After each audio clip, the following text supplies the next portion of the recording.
कम से कम हमारे सारे किसानों का 10 बार कर्जा माफ हो सकता है उतने रुपए में। उनका इतना कर्जा माफ कर दीजिए सरकार। उद्योगपतियों का कर्जा माफ क्यों करती है?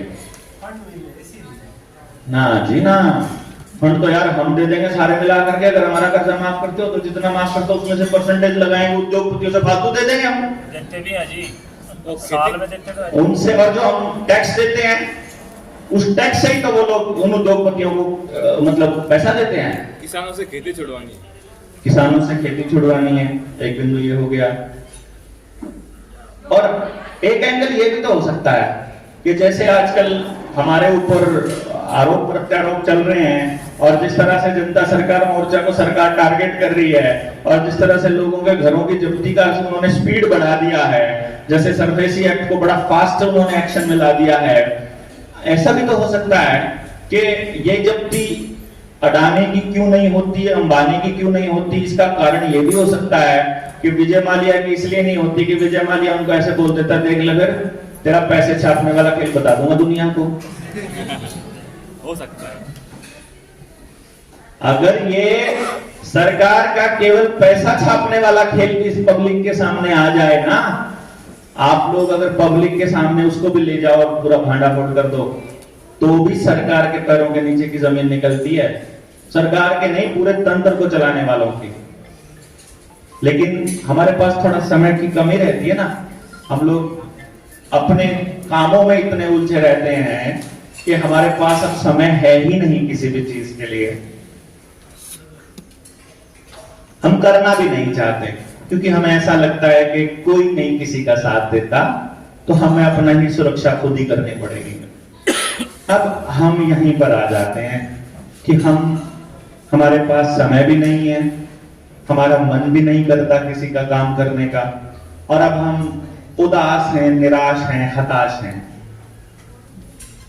आप जरा कैलकुलेशन करके थोड़ा सोच कर बताइए, समाज में उदासी और निराशा पहले से कम है कि ज्यादा है? आज ज्यादा है। अगर किताबें पढ़ने का शौक हो हमको और इतिहास पर नजर डालें तो कुछ चीजों का निष्कर्ष मैं आपको निकाल के देता हूं। उत्साही, आंदोलित, हंसने वाले, खुश आदमी को आप कभी गुलाम नहीं बना सकते, है ना? निराश, हताश, अकेले आदमी को, मतलब संगठित आदमी को नहीं बना सकते। अकेले आदमी जो पड़ा है उसको आप गुलाम बना सकते हो। ठीक है? अच्छा, ये भी सुना होगा आप लोगों ने कि एक दौर ऐसा था जब अंग्रेजों का सूरज नहीं डूबता था। सुना ये सबने? सुना है। इसका मतलब एक दौर ऐसा था कि जब अंग्रेजों का राज ज्यादातर धरती के देशों पर था। वो ऐसा बताने की कोशिश करते हैं हमको, झूठ है कि सच है हमें नहीं मालूम। मुझे जहां तक मेरा जो अनुमान कहता है, मैंने अभी इतनी रिसर्च नहीं कही है, लेकिन जो मेरा अनुमान कहता है वो ये कहता है कि झूठ है, कोरा झूठ है। क्योंकि मेरे भारत में ही गुलामी नहीं थी। मैं अपने गांव की बात करता हूं।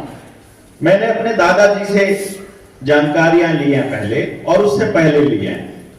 मैंने अपने दादाजी से एक बार पूछा था, जब उन्होंने कहा ना कि भारत में अंग्रेजों का शासन था, तो मैंने दादा से पूछा, मैंने कहा दादा अपने गांव में भी अंग्रेज यहाँ पे फिर शासन करते थे? जैसे मैं तो शासन का मतलब ये मानता, मैं तो किताब में पढ़ लिया अंग्रेजों का शासन था, तो मैंने तो सोचा, मैं कहा दादा अपने गांव में अंग्रेजों की गद्दी लगती थी जैसे राजा महाराजाओं की लगती है, ऐसे भाई अंग्रेज यहाँ आकर गद्दी पर बैठते थे? बोले ना। तो अंग्रेज गांव में आके रहते थे? बोले ना। तो अंग्रेज गांव में कुछ करते थे? ना। गांव के लोगों को परेशान करते थे? ना। गांव में खाने को वो देते थे? नहीं। गांव वाले अपने आप अपना उगाते थे, अपने आप खाते थे, अपने अस्तित्व में रहते थे। हाँ, तो गांव में अंग्रेजों का शासन करते कुछ नहीं था। गांव में शासन नाम की कोई चीज थी नहीं अंग्रेजों की। आपके थी क्या? आपने कभी हिस्ट्री में सुना हो? किसी भी गांव में सुना है भाई अंग्रेज वहां आकर राज करते थे? वो वहां के साहूकार थे, वहां की पंचायत में उनका कोई मेंबर था, वो सरपंच थे, वो फंडिंग देते थे, वो खाने को देते थे, हमारी व्यवस्था को चलाते थे, हमारी न्याय प्रणाली को चलाते थे। कहीं कोई अंग्रेज आकर के हमारे गांव में नहीं रहा भैया।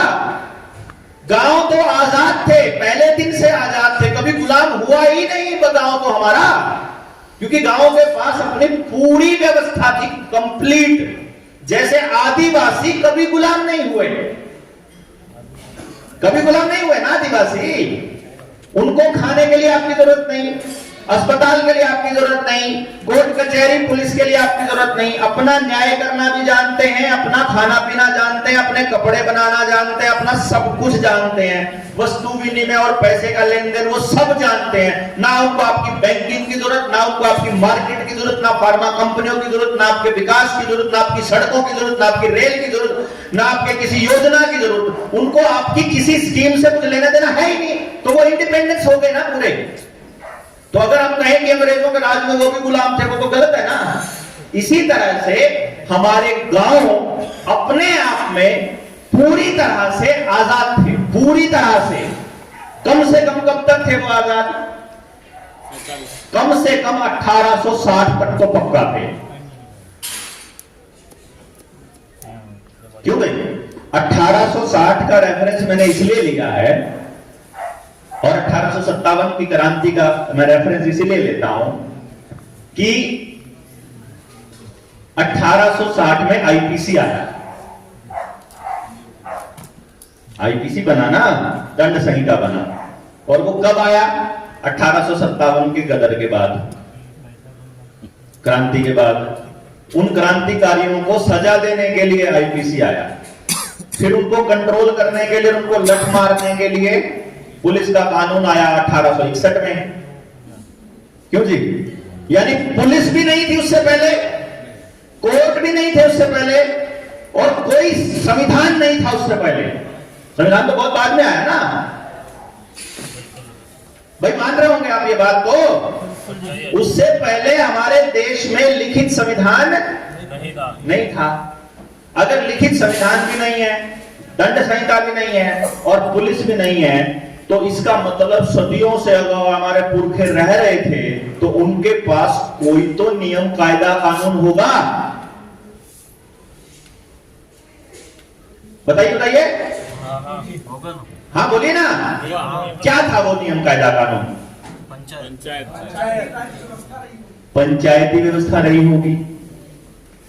फिर वो मेरी पंचायती व्यवस्था और आपकी पंचायती व्यवस्था एक ही होगी या अलग होगी? अलग अलग होगी। ऑब्वियसली जंगल में रहने वाले की जरूरत और नगर में रहने वाले की जरूरत अलग अलग है, उसके सर्कमस्टेंसेस अलग हैं। उसके भाई आप सीबीएसई का सिलेबस पढ़ा रहे हो, गोवा वाले को भी, पहाड़ वाले को भी, राजस्थान वाले को भी, तो वो तो बेरोजगार हो ही गए। वहां की जरूरत के हिसाब से वहां के बच्चों को तैयार किया जाएगा तो ही तो 100% एम्प्लॉयमेंट की बात आएगी। अदरवाइज आप अपने क्लर्क तैयार करते रहोगे तो बेरोजगारों की फौज तैयार करोगे ना। फिर आप वहां के लिए थोड़ी तैयार कर रहे हो, फिर तो आप किसी और जगह के लिए बच्चे को तैयार कर रहे हो ना।